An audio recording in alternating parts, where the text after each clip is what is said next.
Welcome everyone. आज हम करने जा रहे हैं एक्सरसाइज 1.5 को सॉल्व।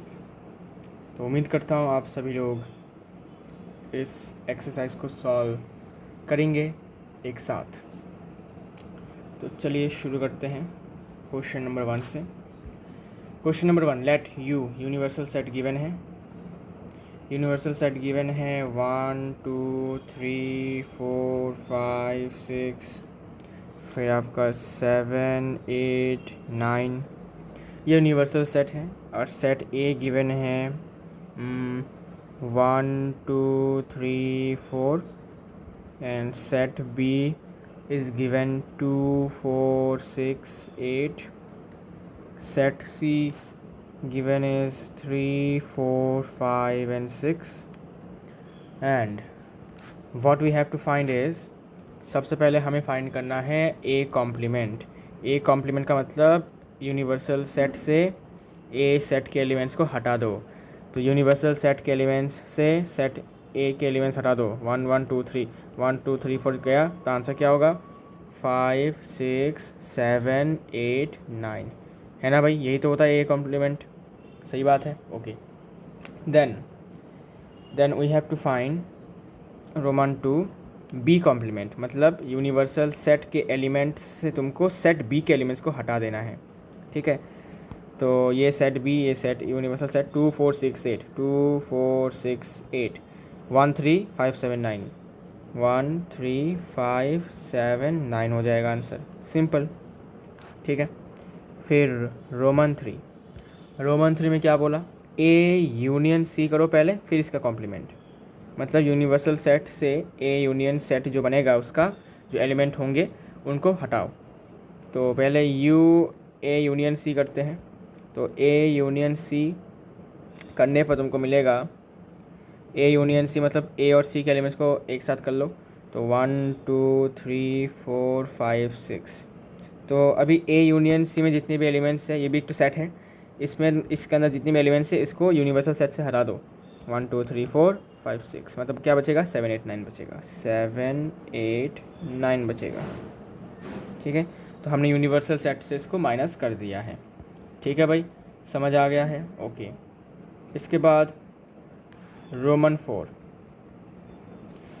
4 है ए यूनियन बी का कॉम्प्लीमेंट। तो समझ गए आप, यूनिवर्सल सेट से ए यूनियन बी जो सेट बनेगा उसके एलिमेंट्स को हटा दो।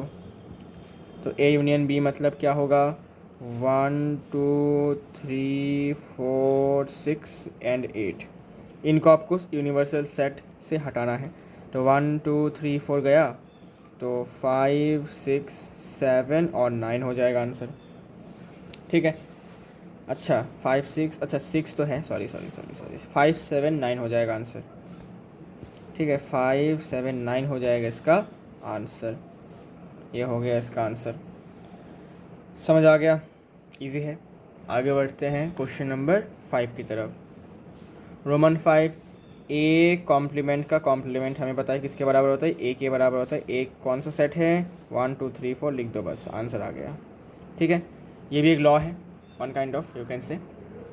इसके बाद रोमन 6 है आपका बी माइनस सी का कॉम्प्लीमेंट, मतलब सेट बी के एलिमेंट्स से आपको सेट सी के एलिमेंट्स को हटाना है, फिर उसको जो बचेगा, जो सेट बचेगा, जो सेट बनेगा उस सेट के एलिमेंट्स को आपको फिर से यूनिवर्सल सेट के एलिमेंट्स के हटाना है।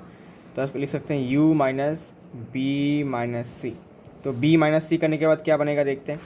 तो सेट बी जो है इससे आपको सेट सी के एलिमेंट्स माइनस करना है। तो यहाँ पर 4 है, 4 कट गया, 6 है, 6 कट गया, क्या बच गया 2 और 8 बच गया।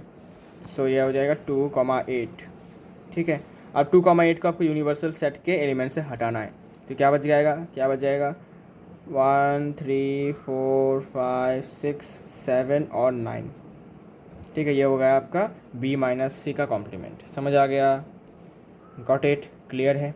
बस अगर ये समझ में आ गया तो हम आगे बढ़ सकते हैं। क्वेश्चन नंबर 2 की तरफ बढ़ते हैं। क्वेश्चन नंबर 2 क्या कह रहा है, यूनिवर्सल सेट गिवन है A B C D E F G और एच, गॉट इट। अब हमें फाइंड करना है the complement of the following set. तो सेट ए गिवन है, सेट ए गिवन है ए बी सी। अब हमें ए कॉम्प्लीमेंट निकालना है, बहुत आसान है, u माइनस ए कर दो, तो सेट ए के एलिमेंट से इसको हटा दो, सॉरी सेट u से सेट ए के एलिमेंट्स को हटाओ, मतलब D E F G H बच जाएगा। ये हो गया आपका ए कॉम्प्लीमेंट। फिर बी कॉम्प्लीमेंट निकालने के लिए बोला होगा, हाँ जी, सेट बी के एलिमेंट्स गिवन है डी ई एफ और जी, तो B complement universal set minus B के एलिमेंट्स, तो बी के एलिमेंट्स हटा देते हैं यूनिवर्सल सेट से, तो ये बच जाएगा आपका ए बी सी और एच। ठीक है, गॉट इट, समझ आ रहा है, क्लियर हो रहा है कि नहीं बताओ। ठीक है, अगर प्रॉब्लम है तो बता सकते हो, कोई दिक्कत वाली बात नहीं है। ओके, अब हम रोमन 3 की तरफ बढ़ते हैं। रोमन 3 में क्या बोला, सेट सी, सेट सी में क्या एलिमेंट्स हैं, ए सी ई और जी, हो गया। अब हमें इसका कॉम्प्लीमेंट निकालना है, तो u माइनस सी कर देते हैं, तो यूनिवर्सल सेट से इसको माइनस करते हैं तो b बच जाएगा, फिर d बच जाएगा, फिर आपका सॉरी e नहीं f बच जाएगा और h बच जाएगा, बस b d f h। ठीक है, then last Roman 4, d set given है एफ जी एच और ए, तो D complement U minus D, तो इससे मैं माइनस कर देता हूँ, एफ जी एच गया और ए गया, मतलब बी सी डी और ई बच जाएगा। ये हो गया आपका आंसर। ठीक है, देन आगे बढ़ते हैं, आगे बढ़ते हमें मिलेगा क्वेश्चन नंबर 3। क्वेश्चन नंबर 3 में क्या कह रहा है, taking the set of natural numbers as the universal set. तो यूनिवर्सल सेट हम ले रहे हैं सेट ऑफ नेचुरल नंबर्स, ठीक है, 1 से लेकर इन्फिनिटी तक। ठीक है, तो इसको मैं लिख देता हूँ समझने के लिए, 1 2 3 4 5, ऐसे करते करते करते अप टू इन्फिनिटी। ये दिखाने की ज़रूरत नहीं है, तो अप टू ऐसे आपको लिखना है। ठीक है, got it. Now write down the complements of the following set. Okay, ये इंपॉर्टेंट क्वेश्चन है, इसको नोट डाउन करना ज़रूर। सेट ये सेट क्या बन रहा है कि x such that x is N even natural number. ठीक है, ये एक सेट है, तो मुझे बताओ इवन नेचुरल नंबर्स जो है, इसको सेट ए मान लेता हूँ। इवन नेचुरल नंबर्स का सेट कैसा होगा, तुम बोलोगे भाई बहुत आसान है, इवन नेचुरल नंबर मतलब जितने भी इवन नेचुरल नंबर है वो लिख लेते हैं, 2 4 6 8 अप टू इन्फिनिटी। तो हमें नेचुरल नंबर के सेट से इवन नेचुरल नंबर्स को हटाना है, यही तो होता है कॉम्प्लीमेंट। तो अगर मैं ए कॉम्प्लीमेंट निकालने की कोशिश करूं तो क्या होगा, u माइनस ए होगा। ठीक है, u मतलब क्या, सारे नेचुरल नंबर्स, सारे नेचुरल नंबर्स का मतलब क्या, अर्थात क्या, अर्थात ये कि इसमें आपको ऑड भी मिल जाएंगे, ऑड नेचुरल नंबर्स भी मिल जाएंगे, इवन भी मिल जाएंगे। तो हमारे पास सेट कौन सा है, इवन का। तो अगर हम ऑड इवन, यहाँ पर क्या है, ऑड प्लस इवन है, और यहाँ पर सिर्फ और सिर्फ हमारा इवन है, तो अगर हम ऑड और इवन प्लस से इसको हटा देंगे तो क्या बच जाएगा, सिर्फ और सिर्फ ऑड बच जाएगा। समझ में आएगा कि नहीं बताओ। नेचुरल नंबर्स मतलब क्या, नेचुरल नंबर्स मतलब इसमें ऑड नंबर्स भी हैं, ऑड नेचुरल भी हैं और इवन नेचुरल भी हैं, और हमारे पास यहाँ पर सिर्फ और सिर्फ हमारे पास इवन है। तो अगर हम इससे इसको माइनस कर देते हैं तो इवन इवन चला जाएगा, तो क्या बच जाएगा, सिर्फ और सिर्फ ऑड बच जाएगा। तो यहाँ पर u माइनस ए क्या बन जाएगा आपका, only set of, you can say like this, set of odd natural numbers बच जाएगा। ठीक है, आप चाहे तो लिख सकते हैं, लिख के नंबर्स बता सकते हैं, या फिर ऐसे भी लिख सकते हैं, कोई दिक्कत वाली बात नहीं है। ठीक है, ऐसे लिखना इज़ बेटर आई गेस। और इसको आपको ऐसे लिखना है कि A complement set builder form में लिखो तो अच्छा होगा, x such that x is an odd natural number. ठीक है, ये आपका आंसर होगा, ऑड नेचुरल नंबर। ठीक है, ये आपका आंसर हो जाएगा। ठीक है, वो मैंने समझाने के लिए, ये मैंने आपको समझाने के लिए लिखा था। ठीक है, ये मैंने आपको समझाने के लिए लिखा था, ये आपको नहीं लिखना है, आपको आंसर ये लिखना है। ठीक है, सेट बिल्डर फॉर्म में। ठीक है, because question set builder form में, तो आपका आंसर भी सेट बिल्डर फॉर्म में ही लिखना है। इसके बाद देखिए क्वेश्चन नंबर, मतलब रोमन 2 इसका पार्ट है। रोमन 2 में सेट बी मान लेता हूँ उसको, तो x such that x is an odd odd natural number. अब एक सेट हमें मिला है जो कि है ऑड नेचुरल नंबर, तो हमें इस सेट को, ठीक है, इस सेट को हमें यूनिवर्सल सेट से माइनस करना है। ठीक है, तो पहले, और अगर मैं सेट ऑफ नेचुरल नंबर से सिर्फ और सिर्फ ऑड नेचुरल को हटा दूंगा तो क्या बच जाएगा मेरे पास, इवन बच जाएगा, इवन नेचुरल नंबर। तो आंसर क्या होगा, अगर बी कॉम्प्लीमेंट करूँगा तो क्या हो जाएगा, सेट क्या बनेगा, x such that x is an even natural number बच जाएगा। समझ आया कि नहीं बताओ, समझ आया कि नहीं बताओ, ये आपका आंसर होगा। समझ आया कि नहीं बताओ। सेट गिवन था हमारे पास, क्या सेट हमारे पास गिवन था कि ऑड नेचुरल नंबर का सेट गिवन था हमारे पास। हमें इस सेट को सेट ऑफ नेचुरल नंबर्स से माइनस करना था। तो अगर हम ऑड लोगों को हटा देंगे तो क्या बच जाएगा, इवन लोग बच जाएंगे। ठीक है, तो क्या सेट बन जाएगा हमारा, सेट बन जाएगा हमारे सिर्फ और सिर्फ इवन नेचुरल नंबर्स के। जैसे कि यहाँ पर हुआ था क्या, कि इवन नेचुरल नंबर्स को हटा दिया था तो सेट बन गया था ऑड नेचुरल नंबर, यहाँ पर ऑड नेचुरल नंबर्स को हटाया तो इवन नेचुरल नंबर का सेट बन जाएगा। सिंपल सिंपल, ठीक है ना भाई, सिंपल है। अच्छा, इसके बाद क्वेश्चन नंबर 3 का रोमन 3 कि सेट सी मान लेता हूँ उसको मैं, तो ये हो जाएगा आपका x such that x is a positive multiple of 3, positive multiple of 3। ठीक है, तो हमें इस सेट को यूनिवर्सल सेट से हटाना है। तो मल्टीपल ऑफ 3 क्या क्या है, 3, 6, 9, 12, 15, 18, 21, ऐसे करते करते करते चलता जाएगा। ठीक है ना, ये आपके मल्टीपल ऑफ 3 हैं। तो अगर हम मल्टीपल ऑफ 3 सारे हटा देंगे, ठीक है, तो क्या बच जाएगा, तो हम इसको ऐसे लिख सकते हैं कि x such that x belongs to natural number and x is not a multiple of 3, is not a multiple of 3, ऐसे लिख सकते हैं आप। समझ आया, तो इसको हम ऐसे लिख सकते हैं, c का कॉम्प्लीमेंट होगा x such that x is a natural number. अच्छा, इसको डायरेक्ट लिखता हूँ, ठीक है, आप वर्ड से भी लिख सकते हो, सेंटेंस बना के लिख सकते हो, ऐसे लिख सकते हो, belongs to natural number and x is not a multiple of 3। Simple, बस आपको नॉट लिख देना है और कुछ सोचना नहीं है, बस नॉट लिख देना है। सिंपल, जितना सिंपल रखोगे उतने आसान से आपका आंसर निकल जाएगा। ठीक है, इसके बाद देखो रोमन 4 सेट डी मान लेता हूँ उसको, क्या गिवन है क्वेश्चन में, x such that x is a prime number. इसको भी वही तरीके से लिखो जो मैंने बताया अभी, नॉट ए प्राइम नंबर लिख दो बस, सिंपल। ठीक है, या फिर लिख सकते हो पॉजिटिव कॉम्पोजिट नंबर। ठीक है, पॉजिटिव कॉम्पोजिट नंबर लिख दो, ऐसा भी लिख सकते हो। नॉट ए प्राइम नंबर और कॉम्पोजिट नंबर एक ही बात है। ठीक है ना, तो क्योंकि तुम्हारे पास एक टर्म है कॉम्पोजिट नंबर, तो उसको तुम यूज़ कर सको, मतलब यूज़ करोगे, ये मैं रिकमेंड करता हूँ।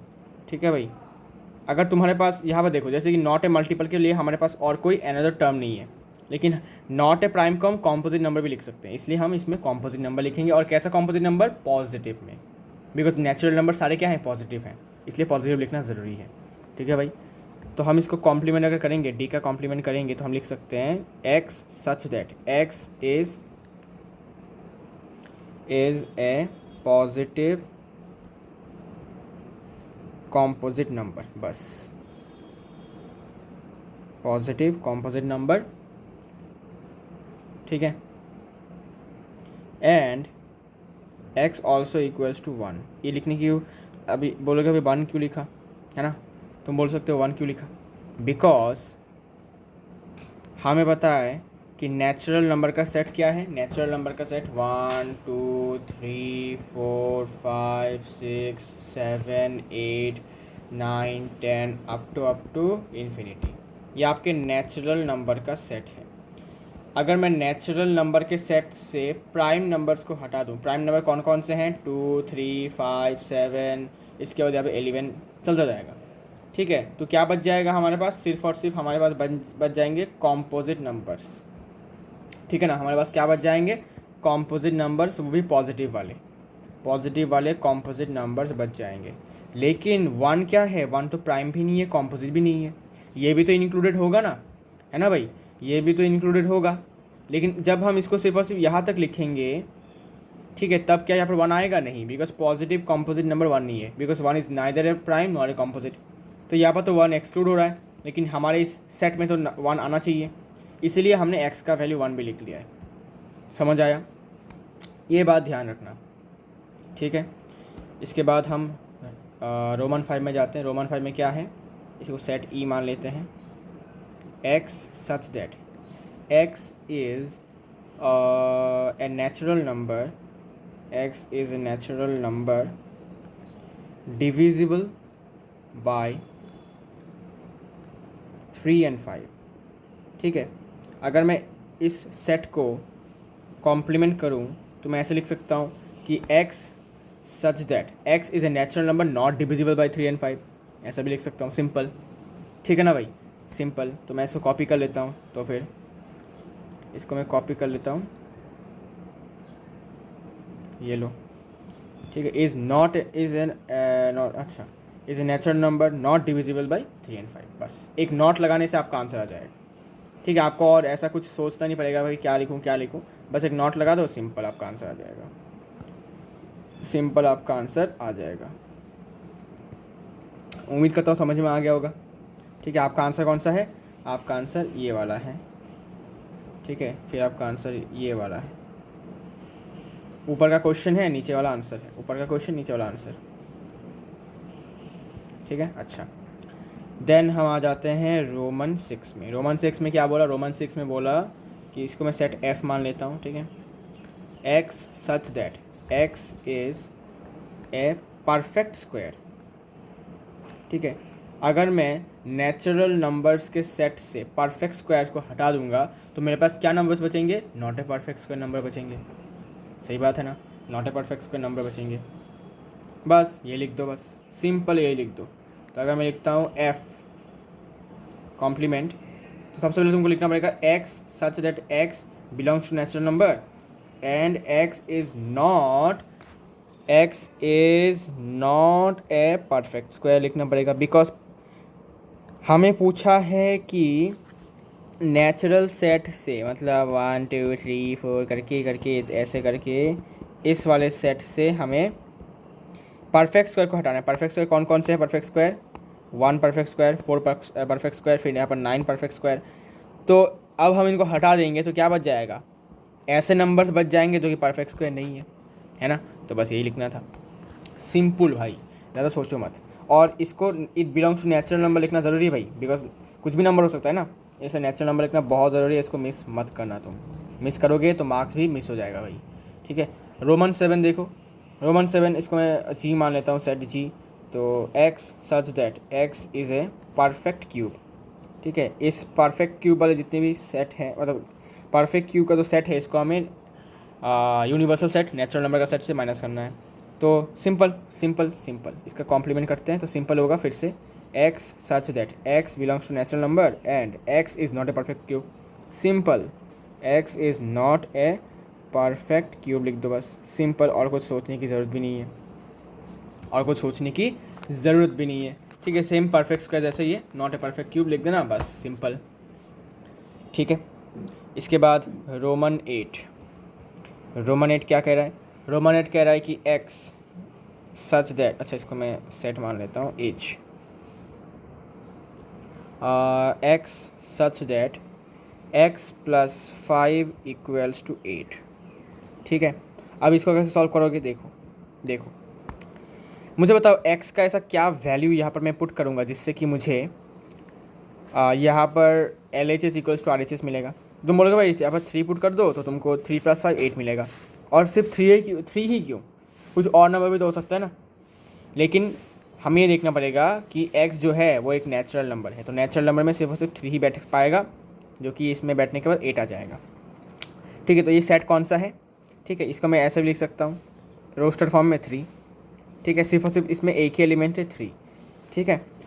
तो हमें इस 3 को नेचुरल नंबर के सेट से हटाना पड़ेगा, ठीक है। तो क्या बच जाएगा? तो इसको मैं ऐसे लिख सकता हूँ कि x सच दैट x, ठीक है, x belongs to natural number, ठीक है, x belongs to natural number, लेकिन एक्स का वैल्यू 3 नहीं हो सकता, बिकॉज हमें क्या करना है, बिकॉज हमें इस 3 को नेचुरल नंबर के सेट से माइनस करना है, इसका मतलब होता है कॉम्प्लीमेंट।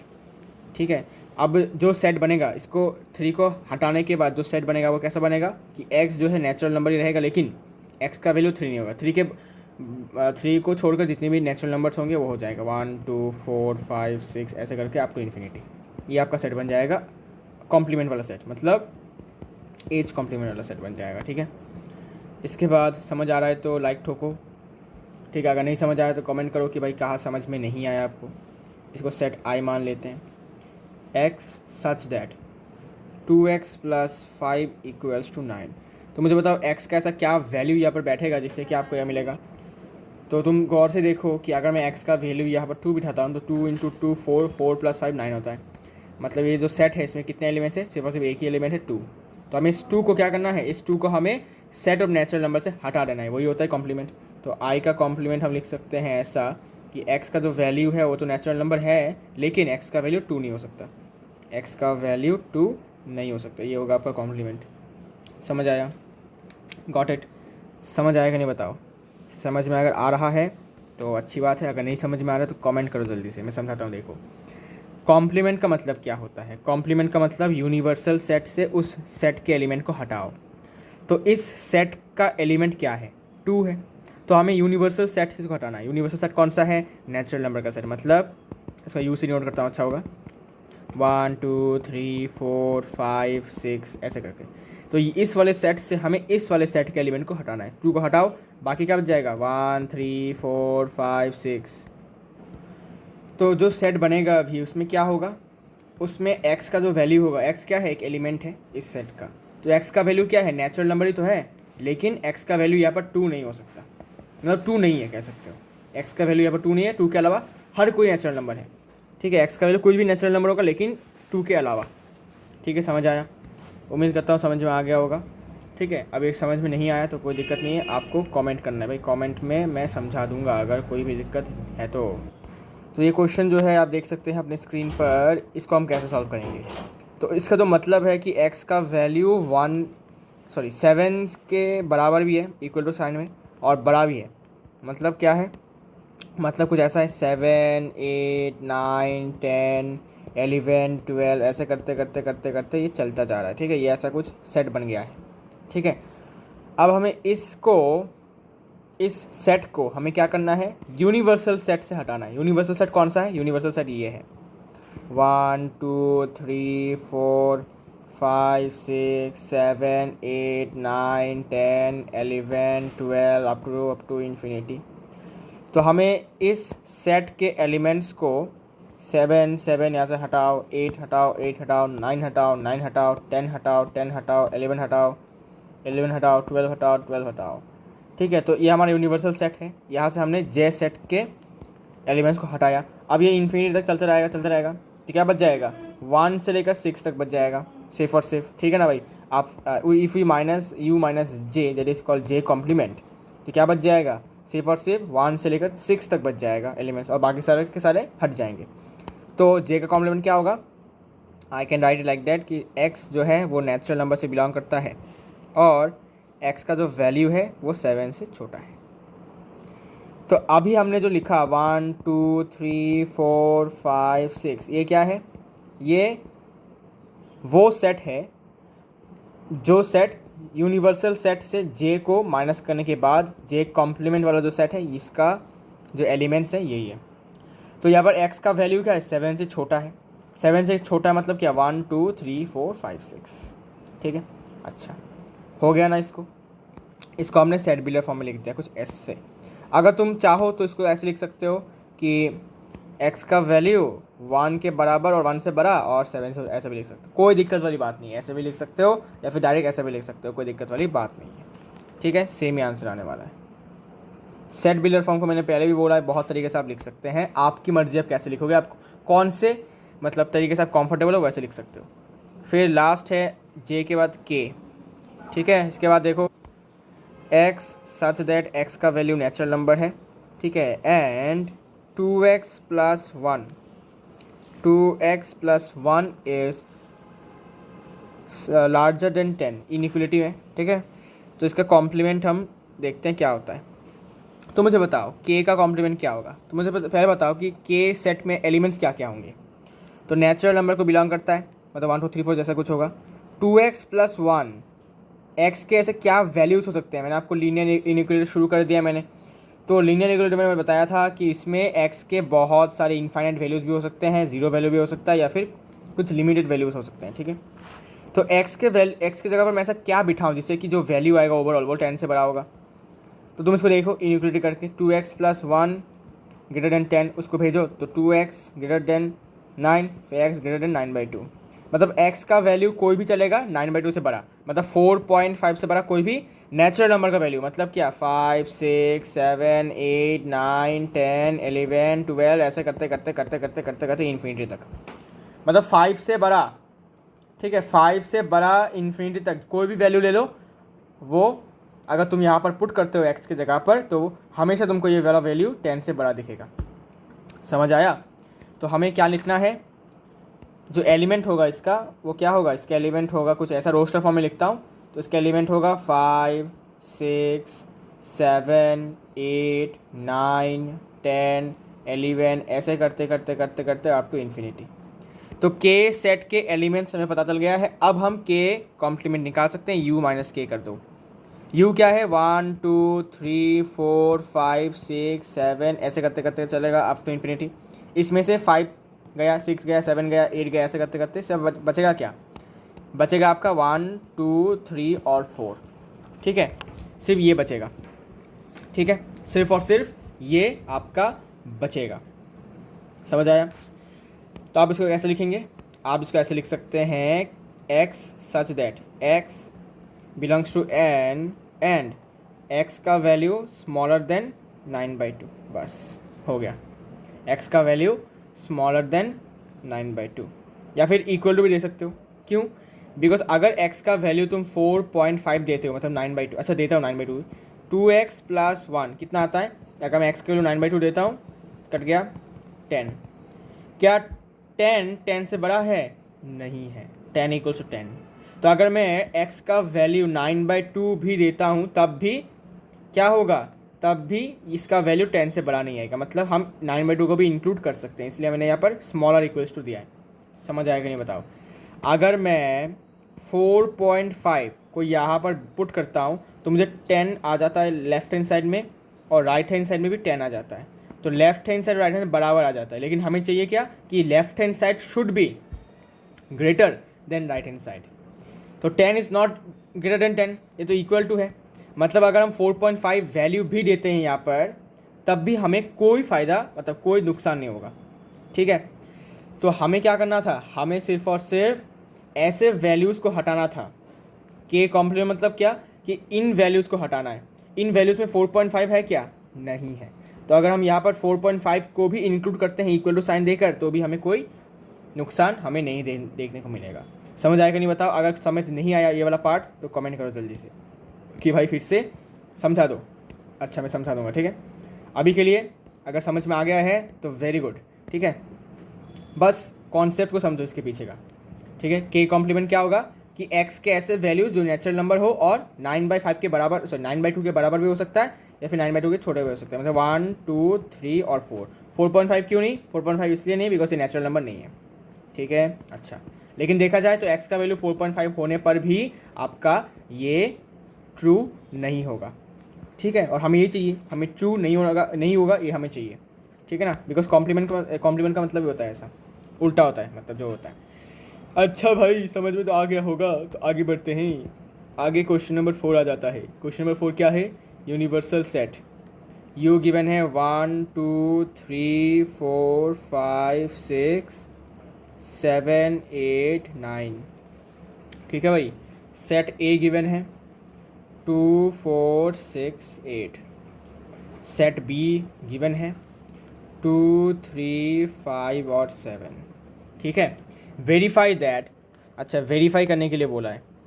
पहला, A union B complement equals to A complement intersection B complement, ये हमें प्रूफ करना है, ठीक है। मैं एक करवा के दूंगा, बाकी आपको करना है, बिकॉज सेम टाइप का है, इसलिए कि दे रहा हूँ होमवर्क, ठीक है। आपको भी प्रैक्टिस करना चाहिए, इसलिए आपको भी मैं होमवर्क दे रहा हूँ, ठीक है। घबराना नहीं है, आप कर पाओगे, आई नो दैट। अगर आपने ये वाला देख लिया तो वो वाला भी आपको आराम से आप कर सकते हो, ठीक है। I believe in you, okay. देखो, बहुत भरोसा करके तुमको मैं होमवर्क दे रहा हूँ, उम्मीद करूँगा तुम लोग कर पाओगे, और मैं चाहता हूँ कि तुम करो। तो ए यूनियन बी करते हैं। सबसे पहले ए यूनियन बी करो, ठीक है। तो इसके लिए सबसे पहले तुमको ए यूनियन बी करना पड़ेगा। ए यूनियन बी कितना आता है? ए यूनियन बी आता है, ए और बी को ऐड कर दो तो 2 3 4 5 6 7 8, ठीक है। 2 3 4 5 6 7 8 यूनियन करने के बाद अब इसका मैं कॉम्प्लीमेंट करूँ तो ए यूनियन बी कॉम्प्लीमेंट मतलब क्या? यूनिवर्सल सेट से ए यूनियन बी के एलिमेंट्स को हटाओ।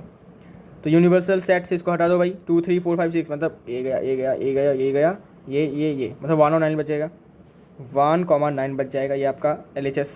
अब RHS में क्या है? ए कॉम्प्लीमेंट करो फिर बी कॉम्प्लीमेंट करो, इनके बीच में कॉमन पॉइंट निकालो। तो ए कॉम्प्लीमेंट कितना है देखता हूँ।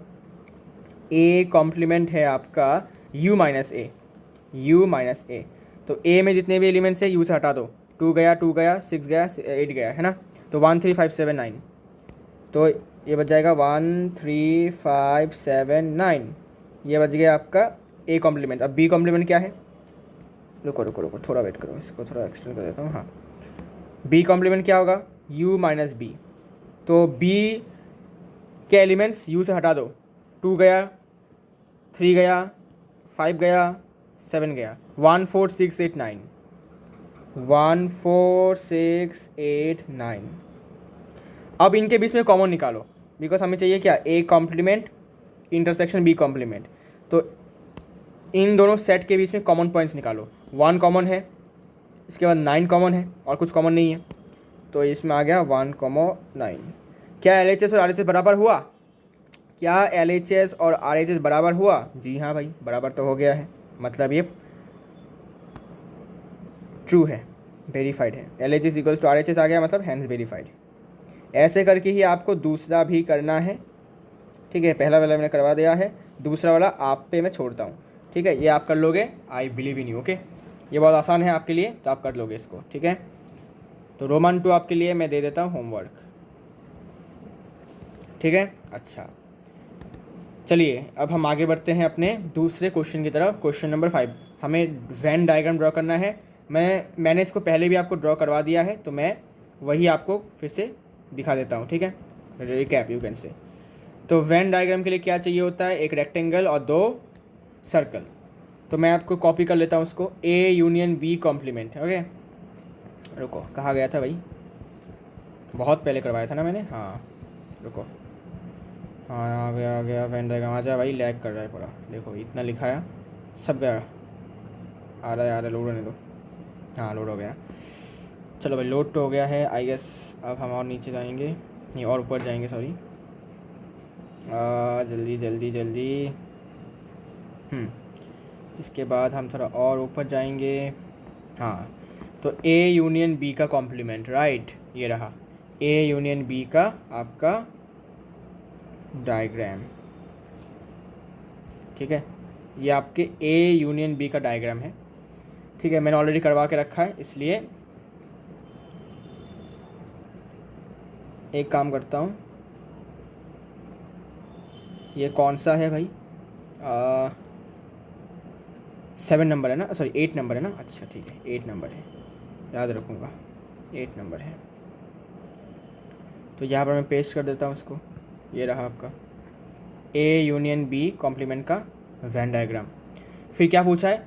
ए complement intersection B complement, same होगा, सेम डायग्राम होगा, ठीक है।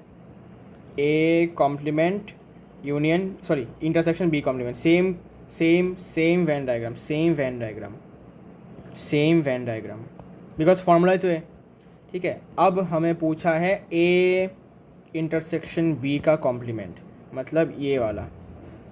कहाँ गया, कहाँ गया?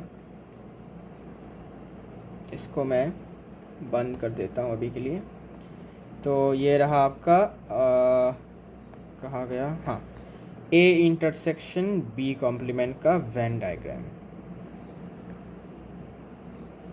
इसको मैं कॉपी कर लेता हूँ, ठीक है। अब मैं फिर से चला जाता हूँ अपने ओरिजिनल जगह पर।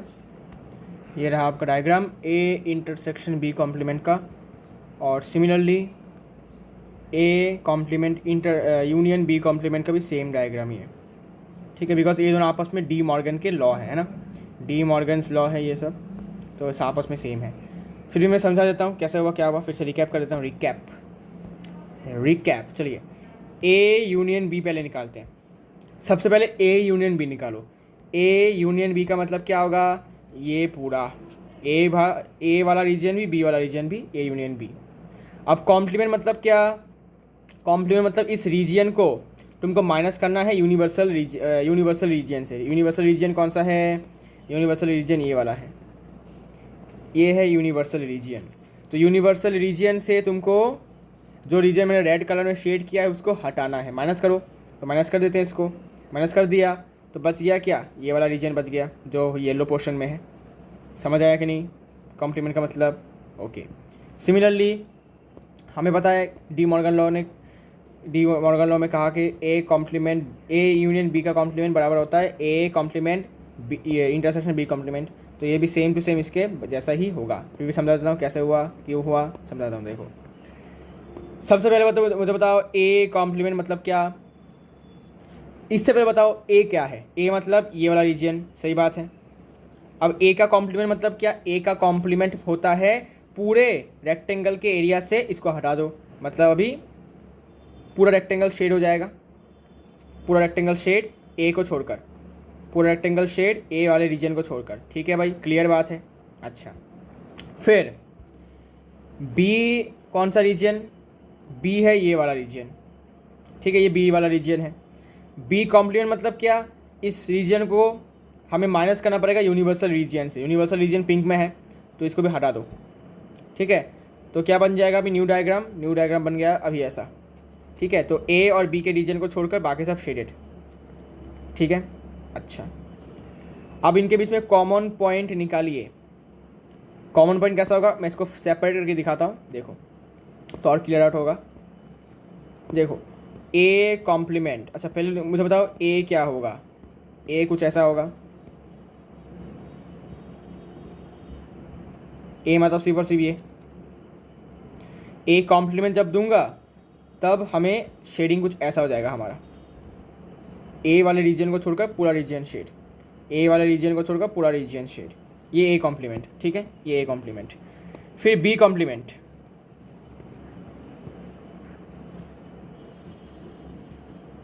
बी मतलब ये वाला रीजन, बी कॉम्प्लीमेंट मतलब इस रीजन को छोड़कर बाकी रीजन को शेड करना पड़ेगा, इसका मतलब भी कॉम्प्लीमेंट होता है, ठीक है।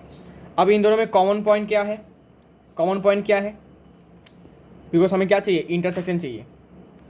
हमें क्या चाहिए, हमें चाहिए A complement intersection B complement. तो इन दोनों वेन डायग्राम में कॉमन रीजन कौन सा बार बार शेड हुआ, तो कॉमन रीजन जो बार बार शेड हुआ ये रीजन है। कौन सा रीजन, बाहर वाला रीजन, ये वाला रीजन कॉमन शेड है, ये वाला रीजन कॉमनली शेड है। यहाँ पर देखो, यहाँ पर भी ये वाला रीजन है शेड, ठीक है, यहाँ पर भी ये वाला रीजन शेड है। तो हमारा डायग्राम दिखने में कैसा होगा, इन दोनों को छोड़कर बाकी बाहर का जितना भी है वो वाला रीजन, बिकॉज ये दोनों रीजन दोनों में कॉमन नहीं था, किसी में ये वाला रीजन शेडेड था, किसी में ये वाला रीजन शेडेड था, तो ये कॉमन नहीं है। कॉमन क्या था, इन बाहर वाला रीजन, समझ आया। सिमिलरली इसको देखो, ए इंटरसेक्शन बी कौन सा होता है, इनके बीच में कॉमन पॉइंट मतलब ये वाला, इनके बीच में कॉमन पॉइंट मतलब ये वाला, और कॉम्प्लीमेंट मतलब क्या, इसको छोड़कर बाकी को शेड कर दो। समझ आया, सिंपल है भाई, कॉन्सेप्ट क्लियर करोगे तो सिंपल है। ए इंटरसेक्शन बी मतलब क्या है, ए और बी के बीच में कॉमन पॉइंट ये, और इसका कॉम्प्लीमेंट मतलब क्या, इसको छोड़कर बाकी सब रीजन शेड, सिंपल। अब इसके साथ ये बराबर है बिकॉज फार्मूला है, फार्मूला लॉ है, डी मॉर्गन्स लॉ। अब ए कॉम्प्लीमेंट बताया था कौन सा होता है, फिर से बताता हूँ, देखो A complement means A region को छोड़कर बाकी रीजन को शेड करो, ए रीजन को छोड़कर बाकी रीजन को शेड, ए रीजन को छोड़कर बाकी सबको शेड, ए रीजन को छोड़कर बाकी सबको शेड, ए रीजन को छोड़कर, ठीक है, ए के रीजन को छोड़कर बाकी सबको शेड, ये ए कॉम्प्लीमेंट। फिर बी कॉम्प्लीमेंट, बी कॉम्प्लीमेंट मतलब क्या, बी के रीजन को छोड़कर बाकी सबको शेड, बी के रीजन को छोड़कर बाकी सबको शेड,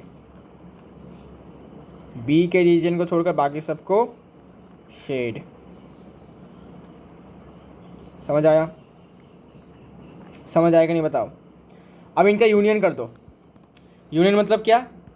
सब कुछ कॉमन आ जाएगा, सब कुछ कॉमन नहीं, सब कुछ आ जाएगा इसमें। तो देखो, अगर तुम गौर से देखोगे दोनों ही वेन डायग्राम्स में ये वाला जो रीजन है, ये वाला जो रीजन है, दोनों में अनशेडेड है। कैसे? बिकॉज इस डायग्राम में बी वाला पोर्शन शेडेड है, इस डायग्राम में ए वाला पोर्शन शेडेड है। तो अगर मैं इसके यूनियन करूँगा तो इन दोनों में कॉमन मतलब आ जाएगा सब कुछ एक साथ। लेकिन ये जो आपको पिंक कलर का मैं दिखाता हूँ, पिंक कलर का जो रीजन है ये अनशेडेड है दोनों ही केसेस में। तो इसीलिए क्या होगा, जब यूनियन होगा तो इस रीजन को छोड़कर, इस रीजन को छोड़कर बाकी रीजन शेड हो जाएगा। देखो हुआ कि नहीं बताओ? हुआ कि नहीं बताओ? ये रीजन छोड़कर बाकी सब कुछ शेड। ये हो जाएगा आपका Venn diagram of this question. ठीक है, ऑलरेडी करवाया हुआ है, फिर भी मैंने रिवाइज करवा दिया है। नाउ क्वेश्चन नंबर 6, सॉरी 6 नहीं था, 6 तो हाँ 6 है। Question number 6, last second question. तो क्वेश्चन नंबर 6 में वो कहा कि भाई यूनिवर्सल सेट को मान लेते हैं set of all the triangles in a plane. ठीक है, यू जो है वो एक प्लेन है, सपोज ऐसा कुछ रेक्टेंगल जैसा प्लेन है, इसमें जितने भी ट्राइंगल्स है उसका सेट है। ट्राइंगल स्केलिन हो सकता है, ऐसा एक्यूट हो सकता है, ऑब्ट्यूज एंगल हो सकता है, कुछ भी हो सकता है, ऑब्ट्यूज ट्राइंगल कुछ भी हो सकता है। ठीक है, अच्छा अब ए जो है, ए है आपका set of all triangles with at least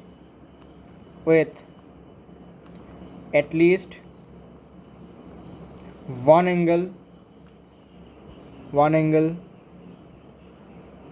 different from 60 degrees.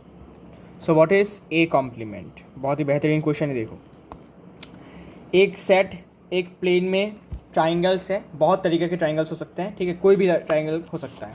और सेट ए है आपका ऐसे triangles, set of all triangles with at least one different अच्छा all triangles with at least one angle, अच्छा with at least one angle different from 60 degree. ठीक है, at least एक angle जो है वो आपके 60 डिग्री से डिफरेंट है। तो फिर ए कॉम्प्लीमेंट क्या होगा? ए कॉम्प्लीमेंट क्या होगा? समझ के देखो, थोड़ा सा समझ जाओ इसको और भी बेहतरीन तरीके से, तो अच्छा होगा। देखो, एक यूनिवर्सल सेट मान लेता हूँ, एक सेट ए है यहाँ पर हमारे पास ओनली। तो इस यूनिवर्सल सेट में डिफरेंट टाइप्स ऑफ ट्राइंगल्स है। अभी ये एंगल की बात है तो एंगल रिलेटेड जितनी भी ट्राइंगल्स हो गए वो सब आ जाएंगे यहाँ पर। इक्विलैटरल ट्राइंगल भी आ जाएगा आपका। ठीक है, बिकॉज इक्विलैटरल ट्राइंगल में हर एक एंगल क्या होता है? 60 होता है। ठीक है, तो यहाँ पर इक्विलैटरल ट्राइंगल आ जाएगा। इसके बाद आपका यहाँ पर एक्यूट एंगल ट्रायंगल आ जाएगा, फिर आपका यहाँ पर ऑब्ट्यूज एंगल ट्रायंगल आ जाएगा। सब कुछ इसी में है। ठीक है, और ये जो सेट ए है इसमें सिर्फ और सिर्फ कौन से ट्रायंगल्स हैं जिनका at least one angle different from 60 degree. तो हमें पता है कि ऑब्ट्यूज एंगल में क्या होता है? ऑब्ट्यूज एंगल में, ठीक है, सारे के सारे एंगल्स ही क्या है? 60 से डिफरेंट हो सकते हैं। ठीक है, ऑब्ट्यूज एंगल में क्या पता है? ऑब्ट्यूज एंगल में एक एंगल आपका 120 से ज़्यादा होता है। तो दिखने में कुछ ऐसा होता है ऑब्ट्यूज एंगल, ऐसा। ठीक है, ऐसा 120 से ज़्यादा होता है। तो ये वाला भी क्या हो जाएगा? इस सेट में इंक्लूड हो जाएगा, ऑब्ट्यूज एंगल ट्रायंगल। फिर राइट एंगल ट्रायंगल कैसे? बिकॉज राइट एंगल ट्रायंगल में हो सकता है कि एक यहाँ पर आपका 60 हो, यहाँ पर आपका ऑलरेडी 90 है, तो ये आपका 30 हो जाएगा। ठीक है, हो जाएगा नहीं बताओ? 30 हो जाएगा। तो यहाँ पर at least one angle is what? Different from 60 degree. तो राइट एंगल ट्रायंगल भी यहाँ पर इंक्लूड हो जाएगा। ठीक है, ये आपका 120, ये राइट एंगल जैसा लग रहा है, ये आपका 120 वाला ऑब्ट्यूज एंगल। एक्यूट एंगल कौन सा होता है? एक्यूट एंगल कुछ ऐसा होता है। ठीक है, जैसे कि आइसोसेलेस ट्रायंगल कह सकते हो कि यहाँ पर ये 45, ये 45 और ये डिफरेंट होगा। ठीक है, ये भी आपका 45, ये 90 होगा। देखो, इसको मैं डिफरेंट करता हूँ, जैसे कि ये 30, ये होगा आपका 120। ठीक है, ऐसा भी हो सकता है। या फिर तो और सिंपल लेता हूँ उसको, 75 कितना हो गया? इसमें 30 हो जाएगा। ऐसे भी हो सकता है। तो यहाँ पर देखा जाए तो यहाँ पर बहुत सारे एंगल्स डिफरेंट फ्रॉम 60 डिग्रीज हैं। तो ये वाला ट्राइंगल्स भी यहाँ पर इंक्लूड होगा। लेकिन अगर मैं सिर्फ और सिर्फ इक्विलेटरल ट्रायंगल की बात करूँ तो इक्विलेटरल ट्रायंगल में सारे के सारे एंगल्स क्या है 60 से बराबर है। मतलब ये इस सेट में नहीं आएगा। क्यों नहीं आएगा भाई? बिकॉज इस सेट में आने वाले ट्राइंगल्स का क्या कंडीशन है, इस सेट में इस रीजन में आने वाले ट्राइंगल्स का कंडीशन ये है कि उनमें उन ट्राइंगल में एक एंगल 60 से डिफरेंट होना चाहिए, कम से कम एक एंगल, कम से कम मतलब मिनिमम वन से ज़्यादा होगा तब भी इसी सेट में वो लोग आ जाएंगे। लेकिन हमें भाई पता है कि इक्विलेटरल ट्राइंगल में तो सारे के सारे एंगल 60 डिग्री है, मतलब वो इस वाले रीजन में इनके साथ नहीं रह सकता, तो वो यहाँ पर रहेगा यूनिवर्सल सेट वाले रीजन में, यहाँ पर आपका इक्विलेटरल ट्राइंगल रहेगा बिकॉज इसके सारे एंगल 60 है, डिफरेंट कुछ भी नहीं है। ठीक है, कोई भी एंगल डिफरेंट नहीं है 60 से। लेकिन अगर मैं ऑब्ट्यूज की बात करूँ तो डिफरेंट हो सकता है कि बस एक एंगल 120 के बराबर होता है, सॉरी 120 से ज़्यादा होता है। ठीक है, 120 होता है कभी, मतलब 180 यू कैन से 90 से ज़्यादा होता है और 180 से कम होता है। और एक्यूट एंगल ट्रायंगल में भाई 90 से कम होता है, अभी वो 30 भी हो सकता है, 45 भी हो सकता है। राइट एंगल ट्रायंगल में भाई हो सकता है तुम्हारा 60 भी हो सकता है, ना भी हो सकता है, डिफरेंट भी हो सकता है। ठीक है, तो इसलिए जितने भी ट्रायंगल्स हैं जिनके एटलीस्ट एक एंगल 60 डिग्री के बराबर नहीं है, मतलब 60 से ज़्यादा डिफरेंट है, तब वो सारे के सारे सेट ए में आ जाएंगे। लेकिन ऐसा भी एक ट्रायंगल है इक्विलेटरल ट्रायंगल जिसके कोई भी एंगल 60 से डिफरेंट है, सारे के एंगल 60 है, तो वो यूनिवर्सल सेट के रीजन में रहेगा। अब हमें ए कॉम्प्लीमेंट निकालने के लिए बोला, मतलब हमें अभी सेट ए को इस रीजन से माइनस करना पड़ेगा, बिकॉज ए कॉम्प्लीमेंट का मतलब होता है यूनिवर्सल सेट से माइनस करना पड़ता है। तो यूनिवर्सल सेट से माइनस करेंगे तो क्या बच जाएगा, सिर्फ और सिर्फ इक्विलेटरल ट्रायंगल ही बच जाएगा। तो ये का आंसर हो जाएगा, इसका आंसर हो जाएगा set of equilateral triangles, set of equilateral triangles. मैंने इसको बहुत शॉर्टकट में समझाया है। ठीक है, उम्मीद करूँगा कि आप लोग समझ जाओगे। अगर नहीं समझे कोई दिक्कत नहीं है, कमेंट बॉक्स खुला हुआ है, आप पूछ सकते हो कि भाई ये कैसे हुआ। ठीक है, मैं आपको फिर से अच्छे से एक्सप्लेन कर दूँगा, और भी अच्छे से, अगर मैं मेरे बस की बात हो। ठीक है ना, क्योंकि कभी कभी क्या होता है कि कुछ क्वेश्चन ऐसे होते हैं जो मैं समझाना चाहता हूँ लेकिन समझा नहीं पाता हूँ, है ना, ऐसे कुछ क्वेश्चन हो सकते हैं। अच्छा खैर, लास्ट क्वेश्चन में आ चुके हम। फिल इन द ब्लैंक से करवा चुका हूँ पहले ही। ए यूनियन ए कॉम्प्लीमेंट क्या होता है बताओ?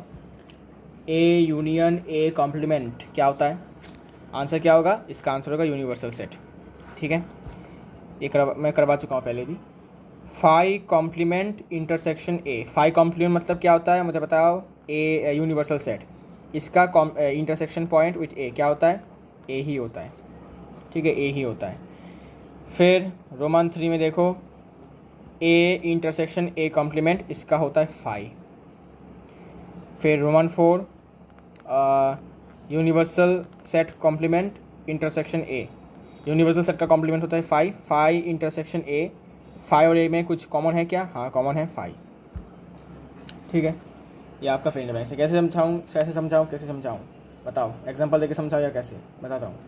एक सेट ले लो ए 1 2 3, एक यूनिवर्सल सेट ले लो यू 1 2 3 4 5 6। तो ए कॉम्प्लीमेंट क्या होगा? इसके एलिमेंट्स इसे हटा दो, मतलब 4 5 6। अब इनके बीच में यूनियन कर दो, ए यूनियन ए कॉम्प्लीमेंट क्या होगा?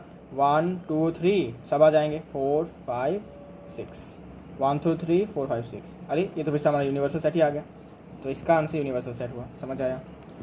फिर हाँ, इसके बाद फाई कॉम्प्लीमेंट होता है आपका यू, एक लॉ है ये। यू और ए में कॉम्प्लीमेंट इंटरसेक्शन पॉइंट ढूंढो। ओके, देखता हूँ।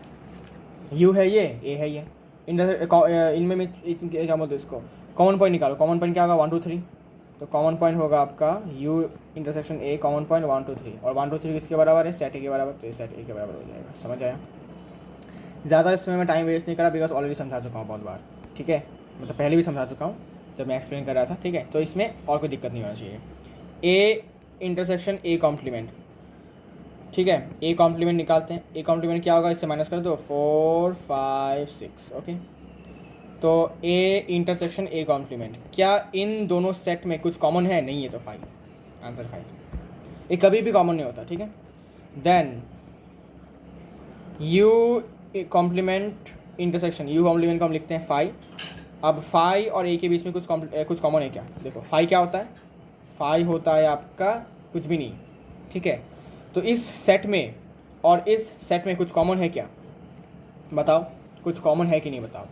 तो मैंने आपको एक ट्रिक बताया था, क्या ट्रिक, कि जब बड़ा सेट और छोटा सेट, या फिर कह सकते हो छोटा सेट और बड़ा सेट का इंटरसेक्शन होता है तो छोटा सेट सिलेक्ट होता है, और जब छोटा सेट और बड़ा सेट का यूनियन होता है तो बड़ा सेट सिलेक्ट होता है। तो यहाँ पर आपका ये और ये क्या है, ये आपका छोटा सेट है, तो यहाँ पर छोटा सेट कौन है, छोटा सेट है 5, बड़ा सेट कौन है ए, बिकॉज 5 में कोई एलिमेंट नहीं है, ए में कुछ ना कुछ एलिमेंट ज़रूर है, मतलब ये बड़ा सेट है। तो बड़े और छोटे में इंटरसेक्शन होता है तो छोटा सिलेक्ट होता है, तो ये होगा 5। ठीक है, इसको आप ऐसे भी समझ सकते हैं कि हमें पता है कि ए बी, अच्छा रुको, सपोज ए है 1 2 3, ठीक है। इसके बाद अच्छा, इसको ऐसे ना समझ के ऐसे समझते हैं, ठीक है, तो और भी क्लियर होगा कि बड़ा और छोटे में ये इंटरसेक्शन होगा तो छोटा सिलेक्ट होगा। तो इसको ऐसे समझो, बाकी वैसे एग्जाम्पल से समझाने जाऊँगा तो दिक्कत होगा और भी ज़्यादा, मतलब समझने में दिक्कत और भी ज़्यादा होगा। इससे अच्छा कि ऐसे समझ जाओ, ठीक है, इससे ऐसे समझना में समझने से अच्छा होता है गस। हाँ, इसको ऐसे समझ जाओ, बाकी नहीं तो दिक्कत हो जाएगा। ओके, चलो भाई, इसी के साथ हमारा ये एक्सरसाइज कंप्लीट हो जाता है। तो यहाँ पर आपका ये एक्सरसाइज कंप्लीटेड है। इसके बाद हम मिससेलेनियस एक्सरसाइज को कंप्लीट करेंगे, ठीक है। तो मिलते हैं आपके साथ नेक्स्ट वीडियो में, तब तक के लिए गुड बाय। होमवर्क कर लेना, एक ही होमवर्क दिया है मैंने, ठीक है। सो टाटा।